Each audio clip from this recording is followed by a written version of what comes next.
Hello po mga kababayan, kamusta po kayong lahat? And welcome back to another episode of Simply Talkies Vlog. Pag-usapan natin mga kababayan ang naganap po na first day ng filing ng Certificate of Candidacy for midterm elections for next year. So nandiyan po karamihan mga local government units, no, yung mga officers diyan, mga siguro mayor, councilors, mga ganyan, no. At the same time, nandiyan po ang mga legislative, no, yung mga representante at senador. At may mga nakakatuwa po, may papanood po tayong video sa inyo na nakakuha natin sa isang social media platform na may umawit eh. Iba't ibang personality po eh, no? Grabe, no? At dito matutuwa kayo. Ito, nabalangkas natin kanina sa ating LS eh, pero dagdagan pa natin. At merong isa dyan na, ewan ko kung favorite nyo pa siya, no, natatakbo daw siyang senador. Hindi na natuto. Di na natuto. So diyan po, no, saka ang may balita po, ang isang survey firm na kung saan mukhang maganda to sa ano ng admin, no? Mukhang madami sa kanila ang for the meantime, wala, kasi hindi naman ito yung actual na election, is just a survey.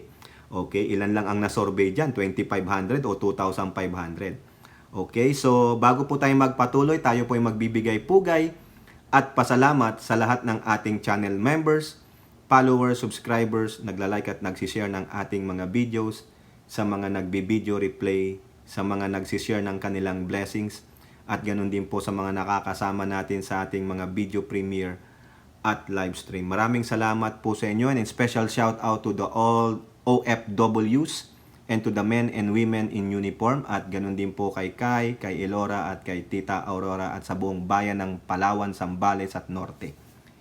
Okay, so simulan natin mga kababayan itong article dito sa Inquirer. Na-dominate po, no, na dominante ng election, ano ba yan, filing of COC ang balita. Buong araw po yata, ayun na lang ang laman ng balita kasi iba't ibang personality po ang nandun sa Twitter o sa X, no? Nakakita ko po, napanood ko po talaga. Merong electrician, kung ano-ano, electrician, nag-file ng for senator, pang ilan na daw po niya yun. Magkano po ba ang fee para mag-file ng senator o congressman? Meron po tayong kasamang vlogger, influencer na nag-file ng candidacy niya. Dalawa po yata o tatlo sila na mga social media influencer. Mamaya ko na sabihin yung kasama nating vlogger, no? So eto po, unahin natin itong balita sa Inquirer. Election season kicks off. Familiar new faces appear to file candidacy. O, yung mga familiar, yung mga trapo. Yung paulit-ulit na lang. After mag-mayor, mag-congressman. After mag-congressman, senador. After mag-senador, mag-mayor. And then balik ulit. Cycle of life. Ayaw nilang umalis kasi bakit? May kwarta sa politika. May power sa politika. O, ganun po yun. Oo. Ito po. The first day of filing of Certificate of Candidacy for the 2025 midterm elections on Tuesday saw familiar faces with the usual pair of incumbents seeking re-election and perennial candidates previously deemed by the Commission of Elections as nuisance. Alam niyo yung nuisance? Yung mga panggulo lang. Yung nandoon lang, para ang tawag ko dyan, mga magpapapansin. Sana itong vlogger na kakilala natin, hindi po mapabilang sa nuisance candidate. Otherwise, tatanggalin siya. Wag naman. Pagbigyan nyo naman yan. Maawa po kayo dun sa kakilala nating vlogger. Mamaya ako na sabihin sa inyo. As of posting, Comelec said about a dozen aspirants filed their COCs for senator. Uy, dami. While a number of party list representatives filed the certificate of nomination and acceptance of their group at the Manila Hotel Tent City.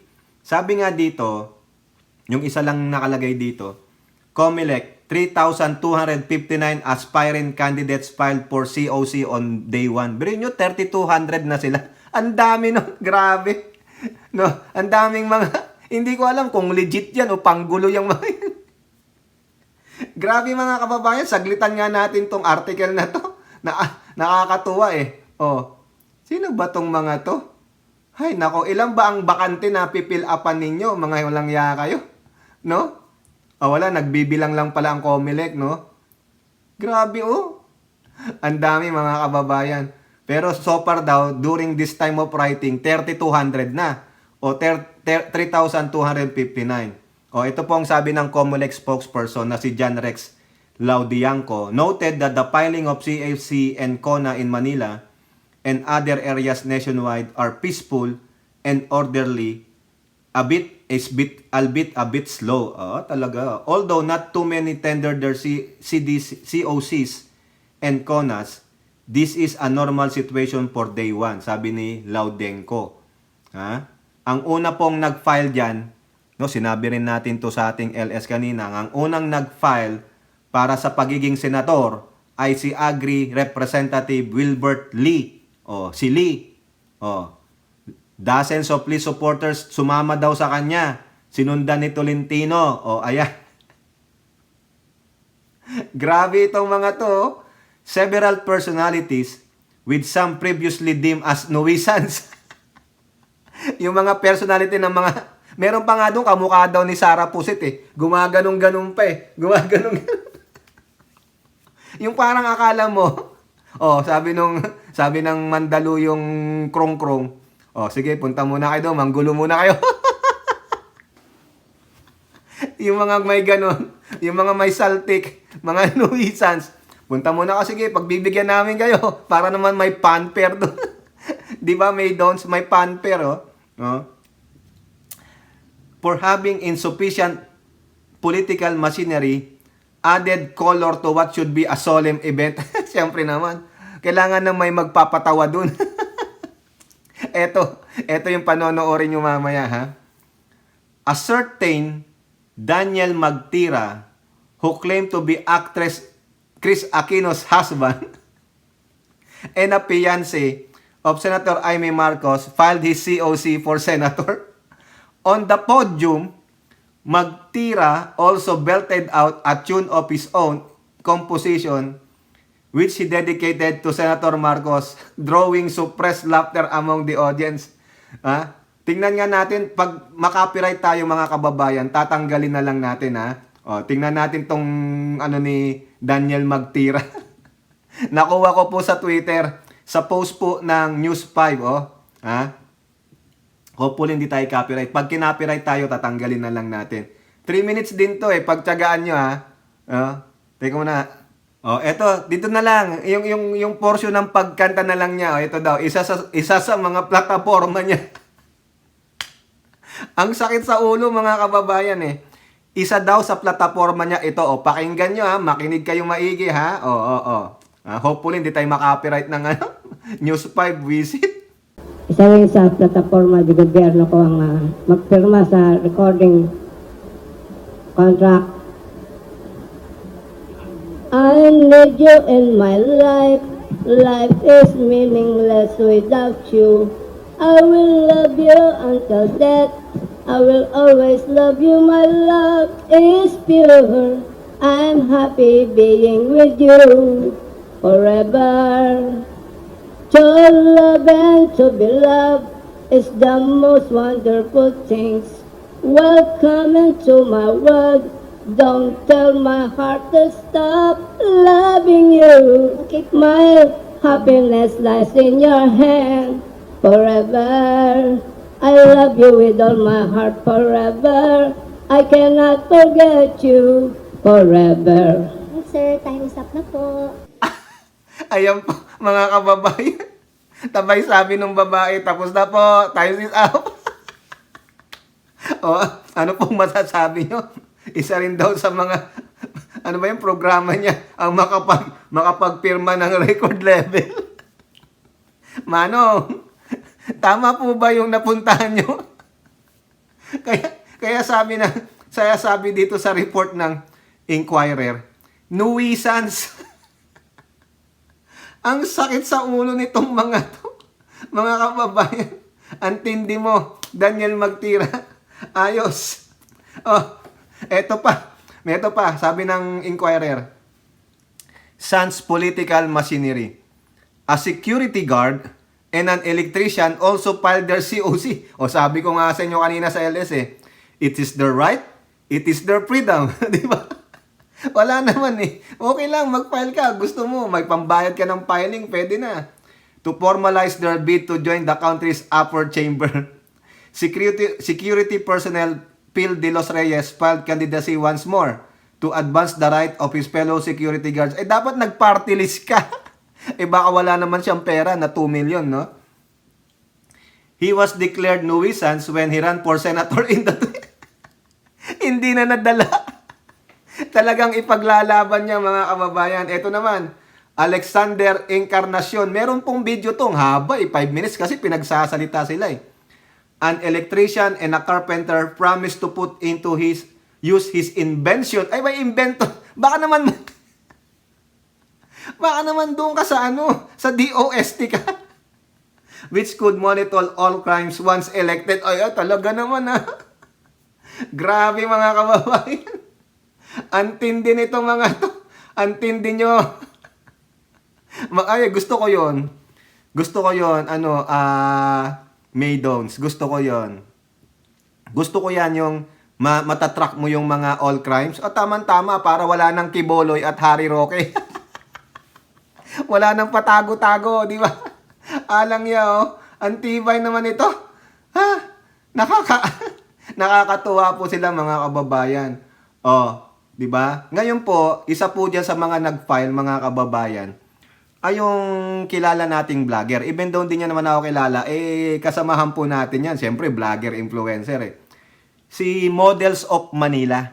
Meron po siyang YouTube channel, Models of Manila. Yung pong kanyang mga gustong mangyari, pag siya po ay naupong senator, nandun po, naka-vlog po sa kanyang YouTube channel na Models of Manila.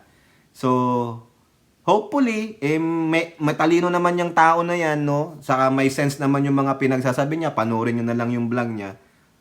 Kung sakasakaling mapapalad siya, hindi siya madideclare nuisance candidate, kung manalo, di yahoo! Sabi nga nila, kung si Mark Gamboa, yung po yung pangalan niya, ang mananalo, buhay ay gaganda. Di ba? Malay nyo, may first time na vlogger influencer, naging senador.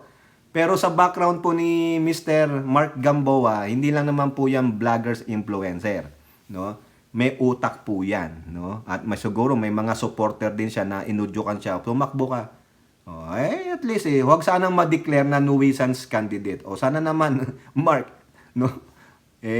Mukhang kung gusto nila i-try ka, o kung si Robin nga na-try nila Meron pa yung TikToker Yung sikat na TikToker daw yata ewan ko. Bahala na si Doc Willie. Nag-file na rin daw ng candidacy niya. Kayo po, nasa sa inyo yan, no? I will not endorse anybody kasi mahirap na. Nung last time in-endorse natin you look wonderful tonight. Pero hindi po sa Senado pala yun. Di ba? Now, dito po sa isang survey ng SWS for the last month, ngayong September 2024, ang sabi po dito sa balita ng Manila Bulletin, Admin Senate slate dominates in SWS Commission. Commission survey to.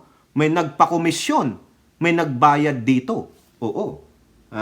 So, kung titignan nyo po iyan, tingnan nyo yan, voter preferences for senator.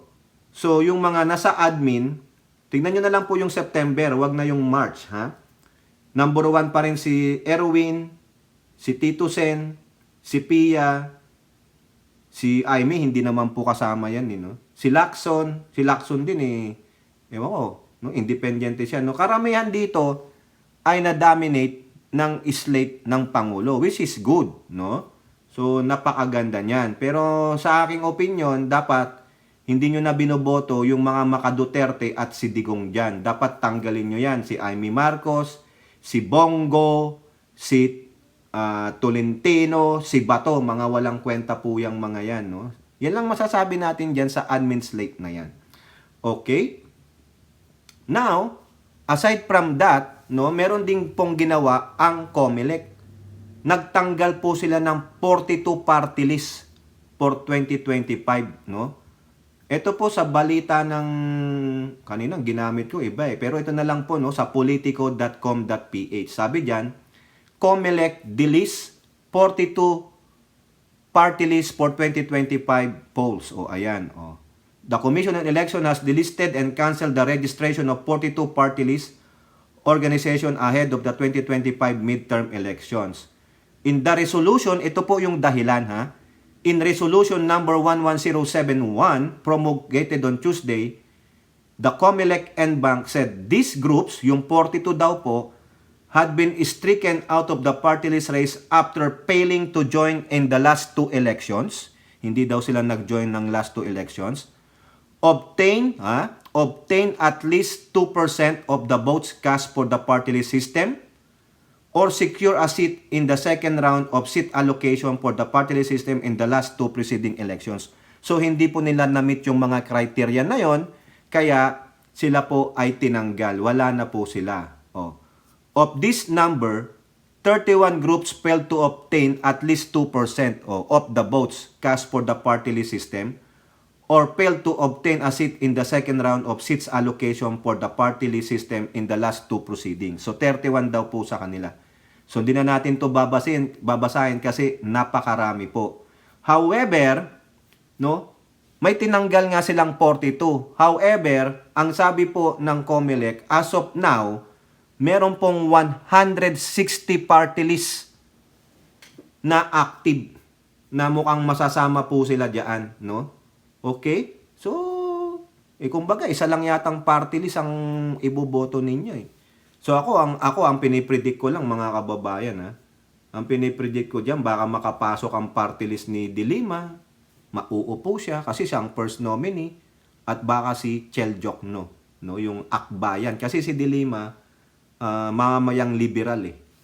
Yung parang party list ng Liberal Party mga kababayan. So yun po yan, no? Okay?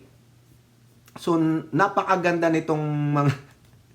Natatawa ako talaga kung sino-sino na lang yung mga pagdating talaga ng eleksyon, no? Talagang madami sila.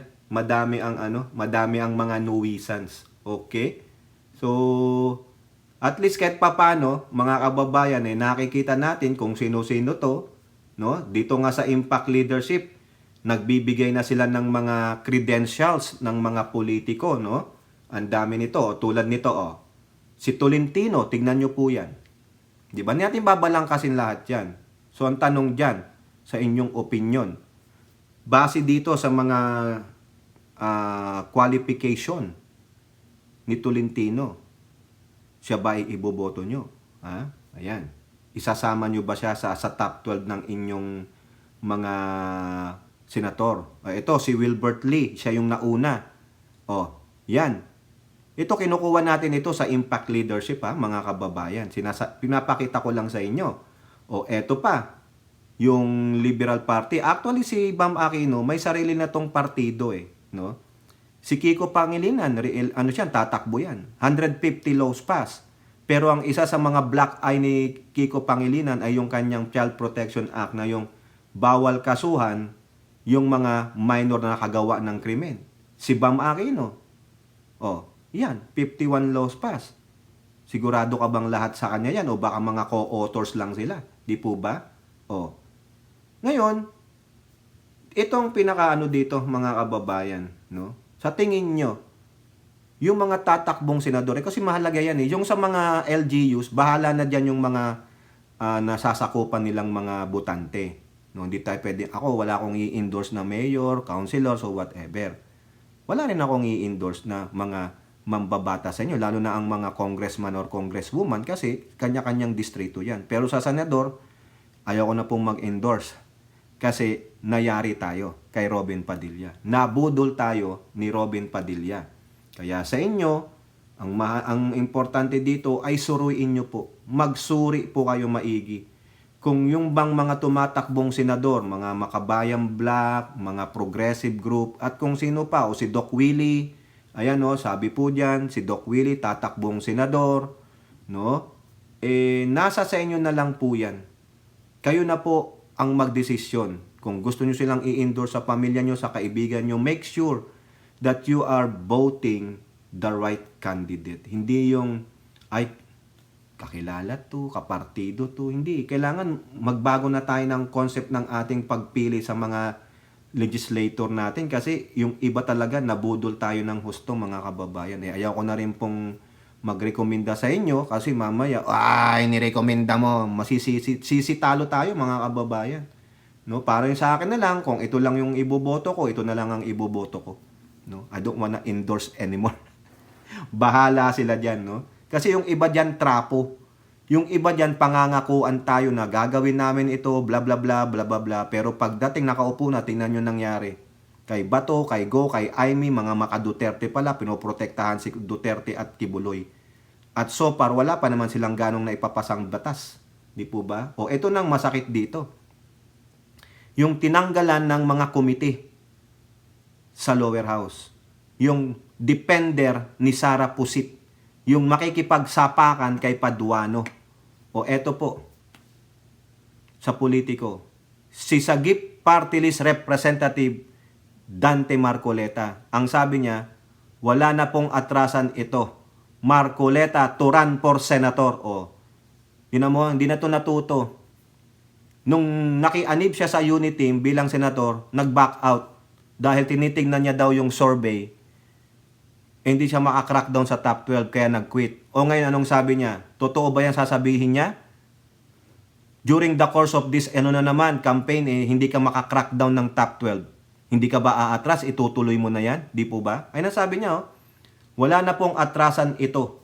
Marcoleta, Turan por Senator. Ayun ang sabi niya, dahil po sa lumalakas na panawagan ng ating mga kababayan, at bunsod na rin po ng mga huling kaganapang pampolitika ay formal ko pong inihayag ang aking pagtakbo bilang senador sa nalalapit na halalan.